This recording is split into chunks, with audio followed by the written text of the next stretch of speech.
one of the things, I think about is my, being on the farm, doing corn and beans all the time, is that, and looking back at some of the stubbornness my father had at trying to be a farmer, he was always going to drought every year. And, I was 8 years old when I was helping my cousin with his Angus cows. Every year he had to get that Angus cow to market. Well, not to market, but the fair. That means I had to get that cow to walk. So my job for the next 10 years is every spring, April, to try to push that cow. And my cousin would pull the cow, and I'd push the cow. And they have 4 legs. You have to push each leg and push with your shoulders in. So at 8, it was quite a life of stubbornness. So I just wanted to mention that. Now, it wasn't very rewarding, because even though you got a blue ribbon and got to the state fair, there was another cow the next year. We had to start over again. So you look back at those times. I look back at different things I did on the farm, and it was lonely. It was boring. I was not very articulate at the time, and so.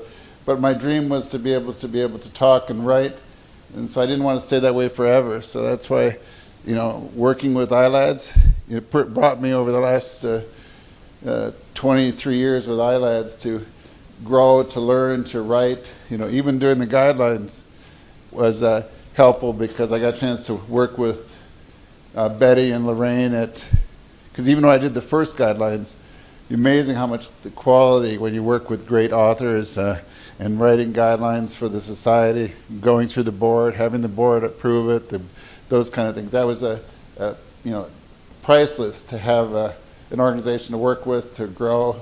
One time I was in Canada. This is before FaceTime and before YouTube, TikTok, and those things, and I worked with the organization to try to go, through the world, global type of thing. And so we had live feed, and so all set, had to get a team ready, and then a photographer got stuck at the border. So life goes on, so I was able to, get it all set up. We had to get to the wireless system because they had never done that before. And so I'm sitting there thinking, still pretty shy and withdrawn. I'm sitting there looking at the program, which is fine, but then what do you do during breaks when everybody goes to eat? So I panicked and thought, it's a live feed. And so I turned the camera around. Then I started interviewing wherever I could get. So Ebony was one of our leaders that we had a long time. Remembers the first thing about ILADS was showing up, and she's in front of the microphone, and her husband's there thinking, you're on TV. And so, of course, she became a leader. My goal all along was to develop leadership, but I wanted to grow. I wanted to enjoy my time. I had plenty of opportunities to grow. And when I was in college, on the student council, didn't say one word the entire time for the first year, which anybody knows me now, I don't keep my mouth shut that much anymore, do I? What do you think? You think? Okay, so my friend said, well, why don't you just become president, then you can show off that you know what you're doing. So we ran a campaign. It can't be that hard. That was my campaign strategy. And so I went there, and that was our whole campaign. I had a science and math department behind me. I went to every dorm in the whole university, and so I beat the establishment. But because I'm who I am, is that the person that defeated was kind enough to be my executive director. So it wasn't that hard. I was able to get my cake, eat it too, and so I was head of 20 committees all of a sudden. So I learned a lot, and so I went to geriatrics. I think in that movie there was I got the unique opportunity to team up with Betty, with Maggie Kuhn, the great Panther, and she was 76 and I was probably 26.